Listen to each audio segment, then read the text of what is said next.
Oui, j'enseigne et je suis chercheur au College of William and Mary, qui est en fait une université. C'est un peu compliqué. Mais je viens de Louisiane, je viens de la région de Lafayette. Et en fait, je suis de retour en Louisiane parce que je suis en congé de recherche. Mais je suis vraiment originaire de Louisiane. Des fois, je vais vous parler un petit peu comme poète, parfois un petit peu comme membre de la communauté franco-louisianaise, parfois un peu plus comme chercheur. J'espère que ça ne sera pas trop compliqué. Mais c'est vraiment un plaisir pour moi d'être là parmi vous aujourd'hui et je vous remercie.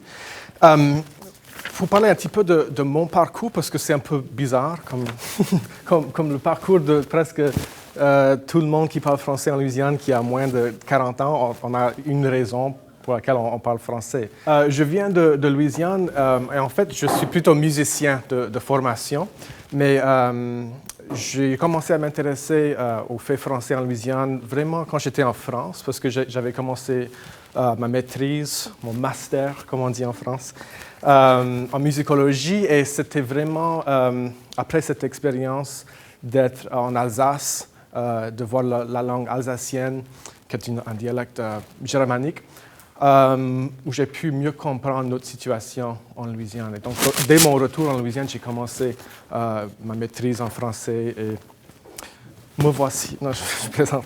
J'ai continué à m'intéresser au français en Louisiane et écrire et tout ça. Mais chaque poète dont je vais parler aujourd'hui a des frères et des sœurs, ou même des parents qui ne parlent pas français. Donc, tout le monde a un parcours un peu différent. C'est pour ça que je voulais juste prendre quelques minutes pour parler de comment j'ai commencé à... Ça dérange les lunettes. Donc, dans cette conférence, je vais justement parler des thèmes comme les exceptions et les paradoxes et les hasards de plusieurs poètes franco-louisianais. Et donc, je voulais poser cette question selon le thème. En quoi est-ce qu'une littérature minoritaire, qui est si peu lue par sa communauté d'origine, peut être représentative ou révélatrice de cette communauté, de cette identité? Et pour le cas de la Louisiane, est-ce qu'une seule identité, c'est-à-dire l'identité acadienne, est-ce que c'est suffisant, est-ce que ça représente suffisamment bien la Louisiane francophone? Ou bien est-ce que la mise en valeur de cette identité blanche et, à vrai dire, très peu francophone, est-ce que ça ne contribue pas à encore une division entre les communautés ethniques et culturelles déjà en situation minoritaire par rapport à la culture anglo-américaine? Ou encore, comment se fait-il que la Louisiane, y compris un grand nombre de Cadiens, pour la plupart conservateurs et républicains, ont soutenu avec enthousiasme l'élection de Trump en 2016 et une politique quasi isolationniste, ou pas très quasi finalement, isolationniste, alors que cette année, en 2018, la Louisiane a soumis sa candidature pour devenir membre observateur de l'Organisation internationale de la francophonie, l'OIF. On a du mal à comprendre ou à expliquer une telle coïncidence. Mais ce que je vais essayer de montrer dans cette conférence, c'est que la raison pour laquelle on a du mal à expliquer cette coïncidence, c'est qu'on a toujours tendance à, même aujourd'hui, à sous-estimer la complexité de la Louisiane francophone, que ce soit les identités ou la situation linguistique et culturelle. Donc, je ne voulais pas faire... il faut vraiment utiliser la souris. OK. Est-ce que vous avez eu le temps de lire l'article que j'ai envoyé ou pas tant que ça? Oui? OK. J'ai un oui. OK. Voilà quelques dates clés pour le français en Louisiane. Je voulais juste vous montrer ça parce qu'on a souvent tendance, je pense que surtout au Canada, de mettre l'emphase sur les Acadiens quand on parle de la francophonie louisianaise. Mais en fait, comme vous pouvez voir, la fondation de la Louisiane, ça arrive bien avant. Donc, on a toute une période période coloniale française, espagnole, encore française. Et puis finalement, en 1803, c'est la vente de la Louisiane aux Américains. Et donc, on pourrait dire que 1803, c'est là où le rôle officiel du français en Louisiane se termine. Mais en fait, la langue française et l'identité, surtout créole, persistent bien après. Donc, pendant tout le 19e siècle, il y a des écrivains qui cultivent une riche tradition littéraire, des romans, de la poésie et des nouvelles, surtout autour de la Nouvelle-Orléans, qui aujourd'hui est peut-être la partie la moins francophone dans l'État. Mais ce qu'il faut comprendre quand on parle de créole, c'est toujours compliqué de parler de ce mot, mais surtout à l'époque, au 19e siècle et même au début du 20e siècle, ce qu'on entend par ça, c'est natif, né dans la colonie. Donc ça peut être des créoles français, espagnols, il y a un peu un héritage latin, on peut dire, souvent catholique, mais ce n'est pas du tout une étiquette raciale. Donc on parle des esclaves noirs créoles qui sont nés en Louisiane, ou des créoles de couleur libre, des créoles blancs, des créoles de souche allemande ou acadienne, parce que même les Acadiens vont commencer à s'intégrer dans la société créole peu après leur arrivée en Louisiane. Donc, je voulais juste expliquer ça parce que je sais que surtout en France, quand on parle de créole, on a certaines connotations qui sont très différentes. Mais en Louisiane, c'est un peu comme une identité nationale et surtout une identité linguistique. Pour démontrer ça, j'ai une citation d'un écrivain qui s'appelle Alfred Mercier. C'est l'un des plus connus de cette époque. Comme beaucoup de gens, les hommes de lettres de cette époque, ils faisaient beaucoup de choses. Il était médecin, il était linguiste. Je pense qu'il a étudié le droit aussi. Et comme beaucoup de créoles blancs, ce qu'on appelle souvent l'élite créole, à la Nouvelle-Orléans, il a fait ses études en France. C'est le cas de beaucoup de poètes de cette époque. Donc, petite citation. Le jour où l'on cessera de parler le français en Louisiane, si jamais ce jour doit arriver, ce que nous ne croyons nullement, il n'y aura plus de créole. Le groupe original et puissant qu'il formait dans la grande famille nationale des États-Unis aura disparu, comme disparaît avec son goût et sa couleur le vin que l'on noie dans le fleuve qui passe. Fin de citation. Les écrits probablement les plus connus de cette époque se trouvent dans un ouvrage collectif qui s'appelle Les Sonnelles. Les Sonnelles, c'était un groupe de poètes plutôt jeunes, des créoles de couleur libre. Et les Sonnelles, je ne sais pas si vous connaissez ce mot, probablement pas. C'est un fruit, je pense que c'est indigène en Louisiane. C'est un peu comme une baie ou une grosseille. Enfin, c'est une référence à la couleur de la peau, les Sonnelles, comme symbole. J'ai un exemple que je veux vous montrer parce que c'est très différent. Donc ça, c'est 1845, un extrait de ce recueil Les Sonnelles. Armand Lanus, c'est l'éditeur qui a aussi contribué. C'est un drôle de nom, je sais. Je vois beaucoup de sourires, mais c'est bien. Donc, ça peut être pire. Vous pouvez avoir un nom comme ça. L'hiver, sémillante, Palmyre, reprend hélas son triste cours.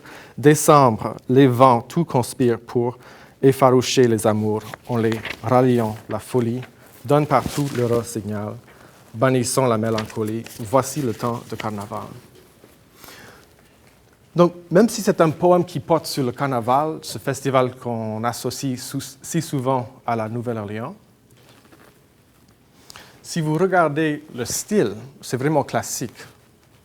Vous êtes d'accord? C'est un huitain régulier, octosyllabe, rime croisée.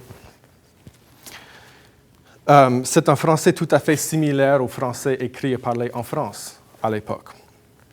D'ailleurs, certains critiques aujourd'hui pourraient se plaindre du manque de thèmes comme la langue, la marginalisation, la situation raciale de l'époque. Ça parle plutôt de la nature, de l'amour, de la nostalgie, etc. Et dans un sens, l'affirmation de l'identité créole à cette époque, c'est vraiment dans la prise de parole elle-même, n'est-ce pas? Ce n'est pas une littérature qui va parler explicitement de l'identité créole. Donc, je vais m'avancer un petit peu. Quelque chose que je voulais souligner, comme il s'agit d'une conférence sur l'identité, c'est que au fur et à mesure, avec l'américanisation, les identités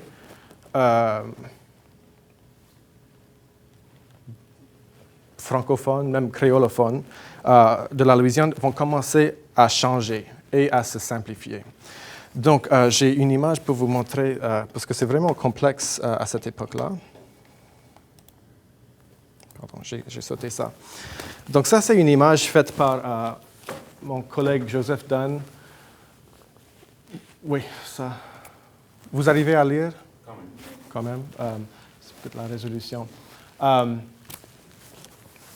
Donc, l'historien Carl Brasso, par exemple, il identifie 18 groupes ayant un héritage français ou créole, surtout au 19e siècle. Donc, vous pouvez voir des identités comme sénégambien, alsacien, belge, suisse, français, acadien. Et comme je disais, toute cette diversité ethnique va commencer à s'identifier avec l'étiquette, pas raciale, mais étiquette plutôt comme une identité nationale créole. Et ça, c'est peu importe la couleur de la peau, n'est-ce pas? Après l'américanisation, on commence à s'identifier moins en termes linguistiques et plutôt selon la race ou la couleur de la peau. Donc, par exemple, pour les Américains, il n'y a pas de concept de créole de couleur libre. On est blanc ou on n'est pas blanc. Il n'y a rien entre les deux, n'est-ce pas? Donc, on a toute une classe plutôt aisée à la Nouvelle-Orléans qui sera considérée noire, tout simplement, dans le système américain. Surtout avec le déclin du français, on va combler ce vide identitaire avec la race, surtout. Avec la scolarité obligatoire qui commence en 1916, comme vous savez probablement, il y a des écoles pour les Blancs, des écoles pour les Noirs. Même les Autochtones, qui sont en fait encore aujourd'hui les plus francophones en Louisiane, par exemple la nation Houma, ne trouveront pas leur place avant le Civil Rights Act en 1964. Ils n'auront pas de place dans l'éducation publique. Donc, vous pouvez voir comment tout ça va se réduire à vraiment 3 groupes aujourd'hui. Si vous demandez à quelqu'un qui parle français ou à quoi ça ressemble la francophonie louisianaise aujourd'hui, ils vont vous dire probablement qu'il y a des Cajuns. Peut-être vous dites Cajun au Québec. Blancs, des créoles. Aujourd'hui, pour la plupart des gens, ça veut dire noir ou mixte, mais avec un héritage français et africain. Et puis, surtout la nation Houma. Mais il y a d'autres tribus autochtones qui parlent français aussi. Donc, une grande simplification. Et bien sûr, l'identité américaine est très forte aussi. Ça, c'était juste pour vous illustrer. Vous connaissez l'histoire évangeline de Longfellow. Ça, c'est un des exemples. Il y en avait plusieurs. Félix Voorhees qui a essayé d'écrire une version vraie de cette histoire pour dire que même si Évangeline, c'était un personnage fictif, il y avait vraiment quelqu'un qui s'appelait Améline Labiche. Wow. OK. Et même là, vous pouvez voir que les Acadiens s'identifiaient déjà comme créoles à cette époque. Ça va changer, surtout au début du 20e siècle. OK. Je vais juste laisser ça là. Donc, la littérature de la Nouvelle-Orléans du 19e siècle, ça va survivre à peine au tout début du 20e siècle. Autour de 1902-1903, c'est à peu près fini. Le français va continuer à être parlé par une grande majorité de la population, surtout à l'ouest de la Nouvelle-Orléans, donc ce qu'on appelle aujourd'hui le pays cajun. Et il y a même des journaux en français qui vont continuer jusqu'à 1950, 1965 à peu près. Mais il n'y a plus de littérature. Donc, comme je parle plutôt de la littérature, on va sauter un petit peu quelques décennies, parce qu'il y a vraiment une période où il n'y en a pas. Il n'y a pas de littérature en français pendant à peu près 70 ans. Donc, ce que je vais appeler cette nouvelle littérature qui va naître vers la fin des années 70 est très différente. Et c'est là où on voit l'identité cadienne qui est vraiment centrale. Comme disait le professeur Ott aussi, c'est aussi, je pense que vous avez dit le particularisme. Et c'est l'oralité qui sera vraiment l'inspiration pour cette nouvelle littérature. Donc, les contes, le sens de l'humour un peu carnavalesque, les chansons même. Il y a beaucoup de poètes qui sont aussi des musiciens. D.L. Menard, par exemple, Zachary Richard, par exemple, qui sont vraiment musiciens, mais ils écrivent de la poésie aussi. Donc, ce qu'on voit, surtout à partir des années 60, c'est que c'est vraiment... on écrit C-A-D-I-E-N en français, en Louisiane, cadien. C'est vraiment cette identité qui va commencer à définir toute la région, surtout pour les francophones blancs. Donc, c'est vraiment central dans la poésie. En fait, il y a une ethnologue québécoise qui s'appelle Cécile Trépanier, qui a écrit un article très intéressant en 1991. Elle a publié en anglais, mais je pense que ça existe en français aussi. Mais elle faisait référence à ce qu'elle appelait the Cajunization de la Louisiane française. Parce qu'avant, il y avait encore, et même aujourd'hui, il y a pas mal de créoles blancs, des gens qui s'identifient comme créoles, qui n'ont pas d'héritage acadien, finalement. C'est le cas de beaucoup de gens d'où moi je viens. 1968, c'est là où on commence à parler de la Renaissance cadienne, ou ce qu'on appelait souvent en anglais « the French movement », le mouvement français. En 68, c'était bien sûr une année importante partout aux États-Unis et en Europe. En Louisiane, c'était aussi l'année où on a fondé le CODOFIL. Le CODOFIL, c'est un acronyme pour le Conseil pour le développement du français en Louisiane. Et en fait, c'est la première présence gouvernementale du français depuis 1803. Et donc, c'est une agence gouvernementale qui a été fondée par un avocat louisianais qui s'appelle Jimmy Dumongeau. Et sa mission, c'était de promouvoir le français. Et donc, il faisait ça au début avec des programmes d'immersion française. Et aujourd'hui, c'est vraiment sa mission principale. Mais Dumongeau, il était assez visionnaire parce que lui, il concevait tout un écosystème en français. Et pour ces populations dont la majorité était francophone de langue maternelle, ils ne voyaient jamais le français comme quelque chose d'officiel, comme une langue pour la politique ou une langue qui se parlait dans les écoles. C'était vraiment limité au foyer, avec les amis. Le travail, ça se faisait en anglais. Donc, sortir ces idées en 68, c'était vraiment... Wow! Il y a beaucoup de gens qui comprenaient mal cette vision et, à vrai dire, c'était un peu en décalage avec cette poésie qui était basée dans la tradition orale. Et c'était des gens qui voulaient écrire pour représenter la façon dont ils parlaient. Donc, il y a beaucoup de Cadiens qui voyaient le CODOFIL comme élite, comme des étrangers. Ils allaient enseigner en français étranger, c'est-à-dire le français plutôt standard.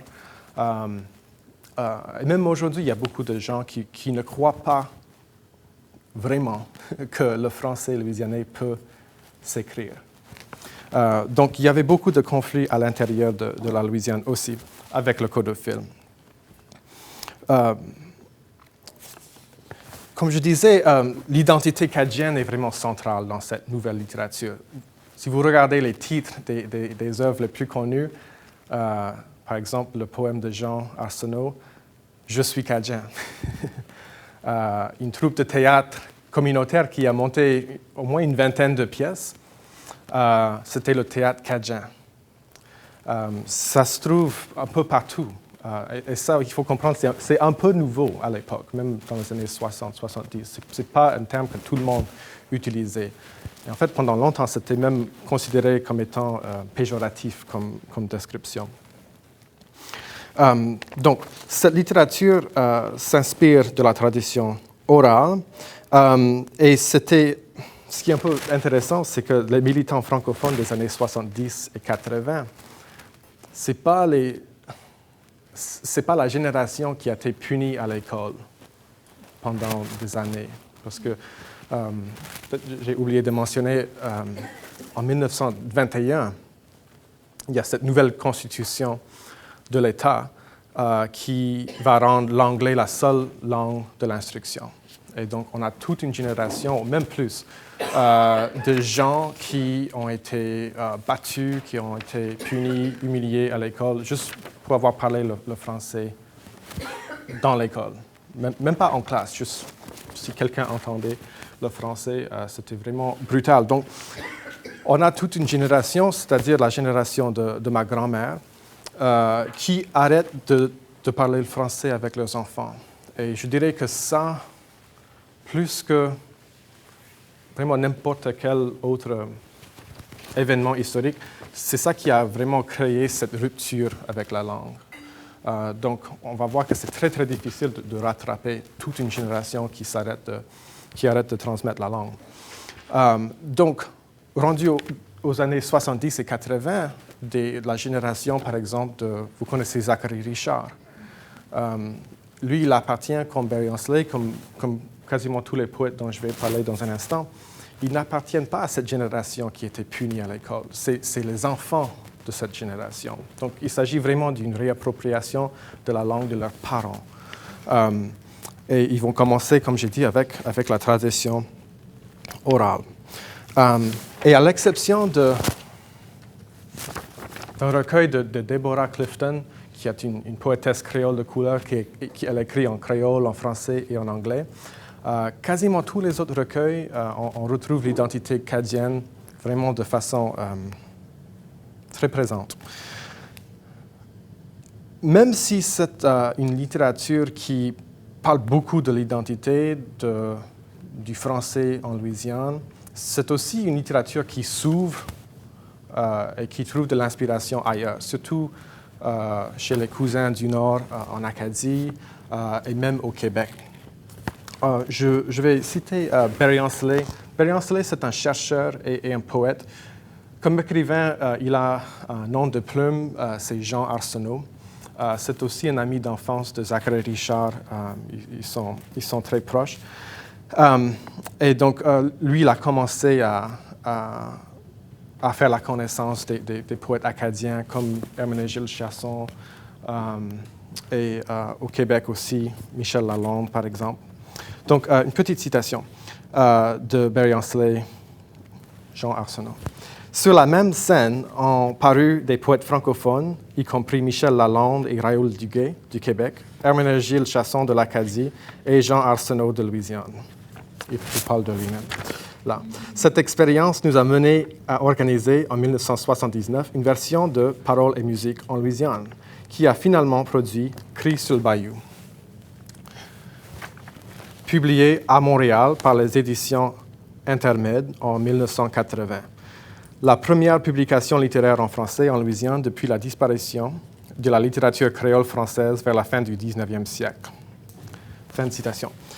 Donc, le titre de cet ouvrage est aussi signifiant, parce que c'est un cri qui se lance depuis le bayou, mais qui retentit bien, bien plus loin, n'est-ce pas? Et en fait, c'est le cas de, je pense, la grande majorité des recueils de poésie des Cajuns qui vont être publiés soit à Montréal et surtout chez Perce-Neige à Moncton. Donc David Cherami, Zachary Richard, Barry Ancelet, même Deborah Clifton, que je viens de mentionner, ils vont tous publier chez Personnage.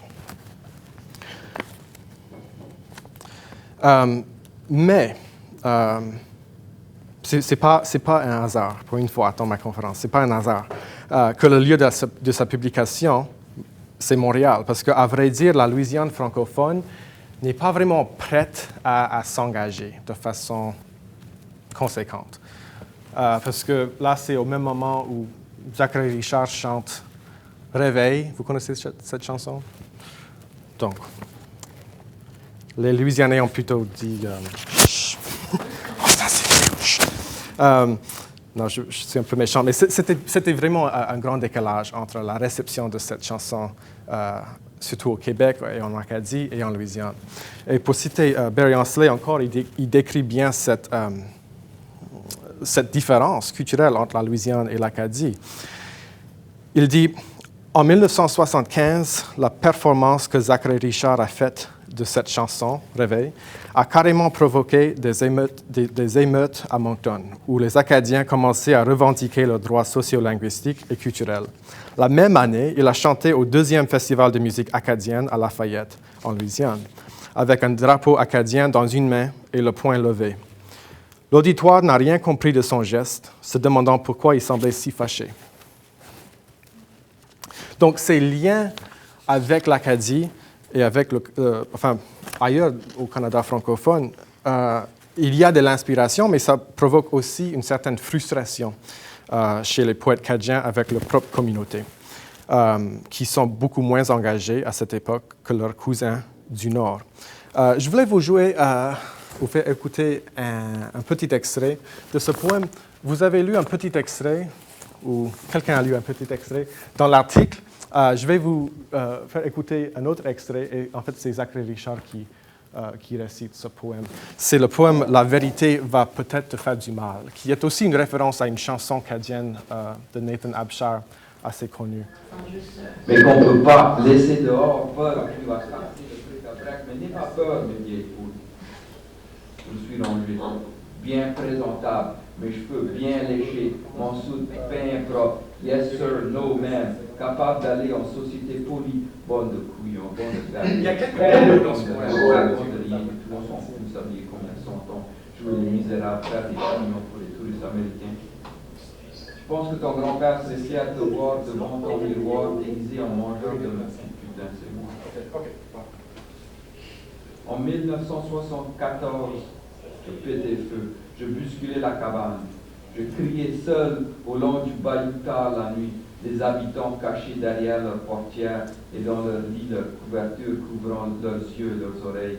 Et moi et ma misère au clair de la lune, la jogue au flambeau comme le cousin qui boit de trop et qu'on ne voudrait pas laisser rentrer, mais qu'on ne peut pas laisser dehors, peur qu'il va casser le bric-à-brac. Mais n'aie pas peur, mes vieilles poules. Je suis rangé, bien présentable, mes cheveux bien léchés, mon soude bien propre. Yes sir, no man, capable d'aller en société polie, bonne de couillon, bonne de goddamn sans couille, bonne de has-been, bonne de rien du tout, on s'en fout, vous saviez combien de sentons, jouer les misérables, faire des couillons pour les touristes américains. Je pense que ton grand-père serait fier de te voir devant ton miroir déguisé en mangeur de marde. Tu penses bien faire, ma chère empêcheuse, counasse, danser comme il faut, sans geste, en dessous de la terre, pas faire de faute, pas péter à terre. C'est pas ta faute, c'est la faute des Américains.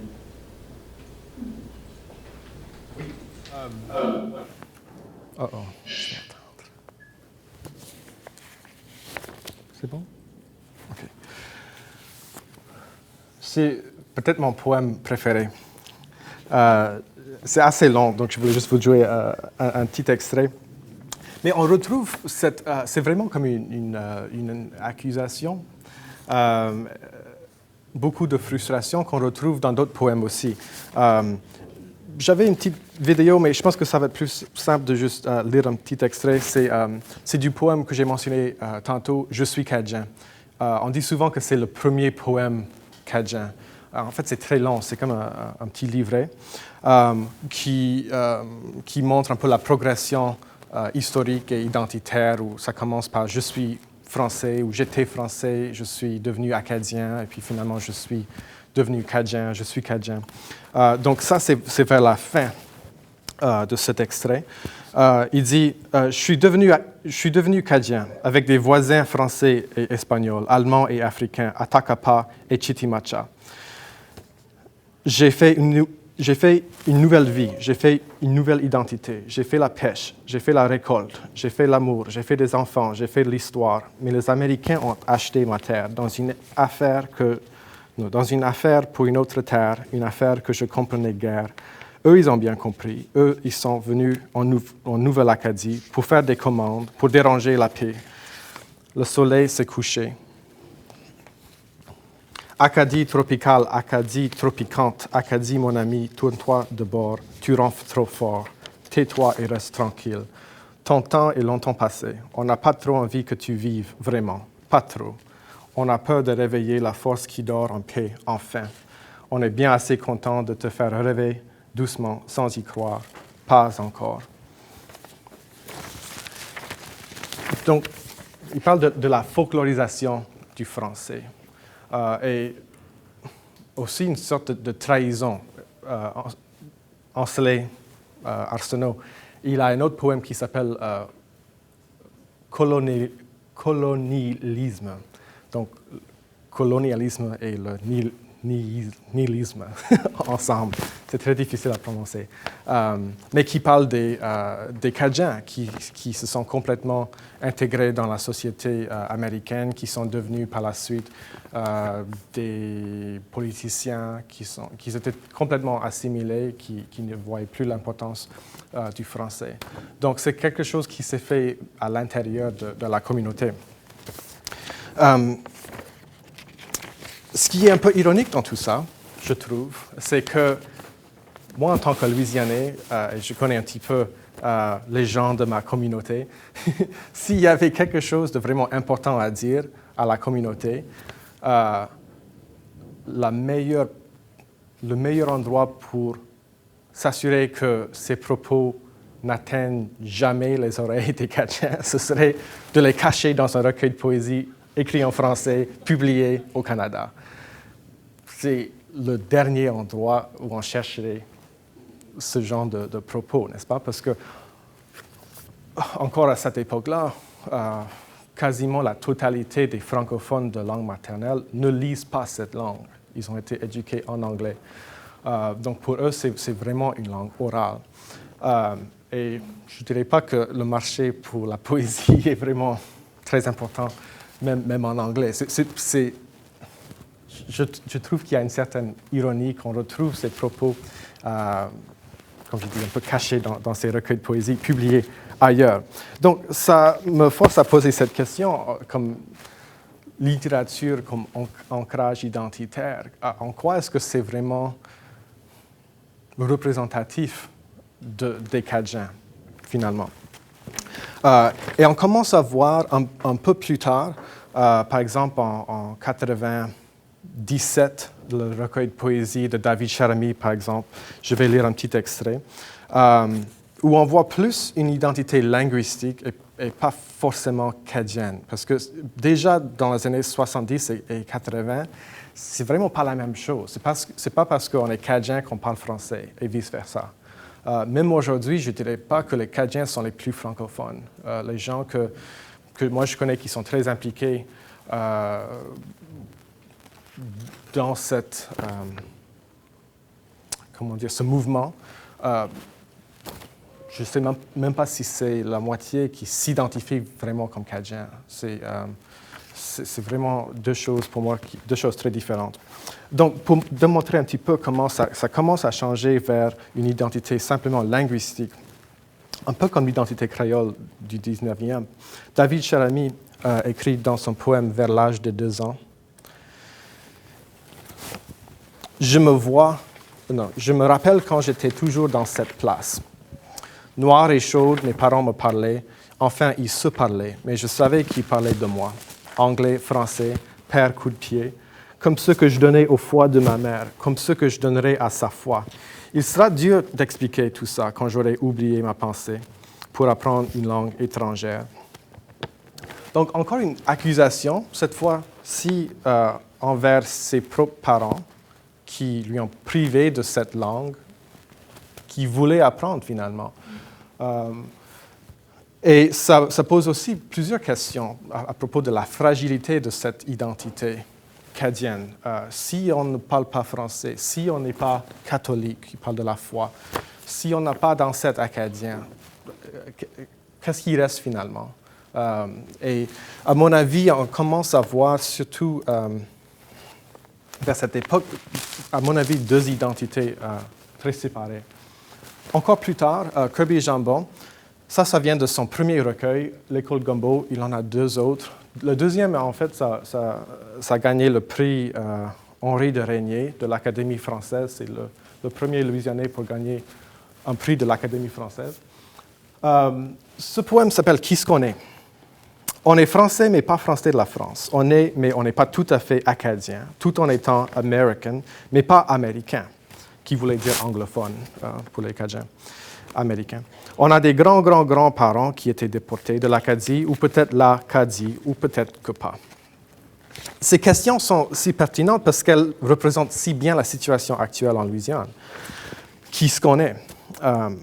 Sous un autre angle, et j'ai pensé à ça en écoutant votre conférence, ça peut être révélateur de regarder les premiers recueils de certains poètes. Parce que dans l'École Gumbo, dans Je suis Cadien, Faire école de Zachary Richard, c'est là où on trouve ce discours identitaire. Et dès qu'on passe au deuxième recueil, c'est plus là. On parle d'autre chose. Donc, je pense que c'est vraiment un point commun avec la littérature franco-ontarienne aussi. Merci. Pour ma part, j'arrive à la fin de ma conférence. En tant que poète, l'identité est importante, bien sûr, parce qu'autrement, je pourrais écrire en anglais. Je pourrais écrire dans un français plus standard. Donc, évidemment, c'est important, mais je ne dirais pas que c'est une question ethnique ou ce n'est pas parce que j'ai un ancêtre acadien, le reste de ma famille est française, que je suis cadien. C'est plutôt quelque chose de linguistique.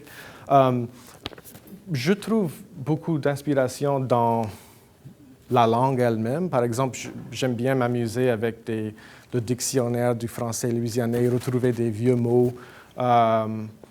J'ai créé un mot. En fait, j'ai un exemplaire de mon livre qui vient de sortir. Je ne sais pas si vous l'avez vu, ou Alexandra, si tu l'as. OK, c'est pas grave, non. Gardez-le.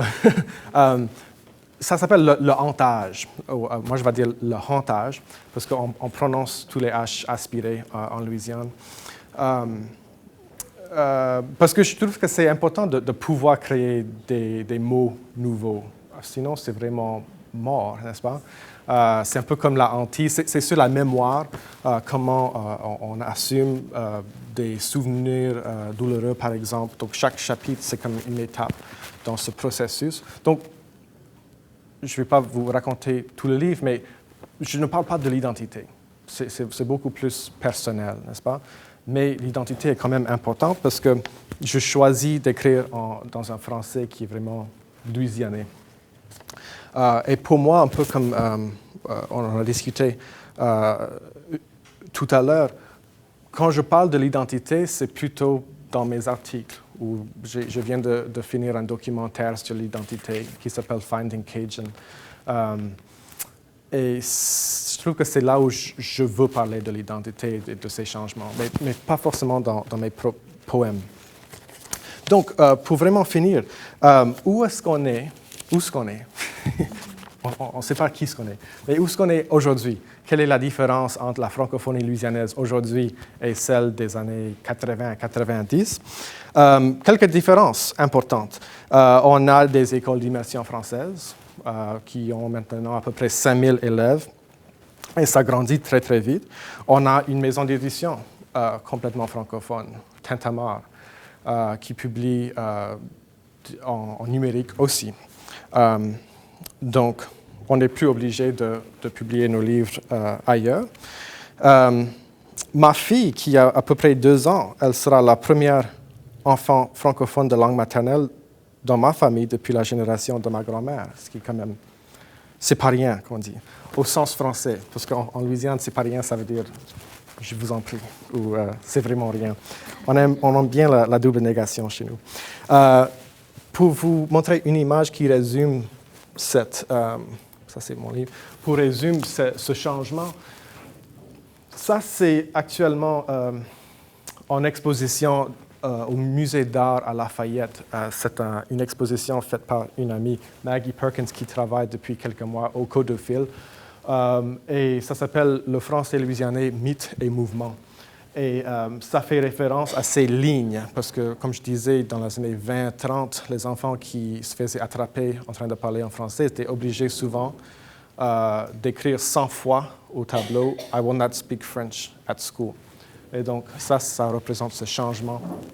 Mes parents m'ont jamais appris, c'est toutes les excuses à gauche. Je suis trop vieux pour apprendre quelque chose de nouveau, c'est difficile d'apprendre une autre langue, et je vais parler français quand même, n'est-ce pas? Donc ça, c'est quelques grands changements. Est-ce que j'ai 30 secondes ou pas? 2 minutes. Ah, 2 minutes. Le luxe. Donc, en fait, si j'ai 2 minutes, je vais faire ça correctement. On n'a pas 1 million de francophones comme on avait en 1970. On est plutôt environ 150 000 ou 200 000. Mais ce n'est pas non plus une question de chiffres, à mon avis. Je ne dis pas que c'est un avantage d'être moins nombreux, mais moi, personnellement, je n'ai jamais vu le français aussi présent, surtout de façon politique et institutionnelle que maintenant. J'entends le français à des concerts, je parle français avec mes amis, avec les étrangers. Et c'est maintenant, en 2018, qu'on dépose la candidature pour l'OIF. Ça vous indique quelque chose aussi. Et cette initiative, je voulais signaler, ce n'est pas une initiative cadienne. Ça vient de partout, de tous les groupes et toutes les communautés francophones et créolophones en Louisiane. Et à mon avis, si la francophonie louisianaise va continuer, elle doit être inclusive au maximum, parce que ça prend vraiment tout le monde pour que ça marche. Je vais finir avec une citation de mon collègue Joseph Dunn, qui est l'ancien directeur du Code de Fil. Je cite, « Plus que jamais, la Louisiane reconnaît que sa francophonie est une ressource naturelle et renouvelable. Elle constate toutefois que sa durabilité et son succès futur dépendront des relations qu'elle entreprendra avec la francophonie internationale, dont elle compte s'inspirer des modèles sociaux, politiques, économiques, professionnels et culturels des partenaires. La Louisiane est prête à prendre sa place à la table. » Merci. On est dans le temps?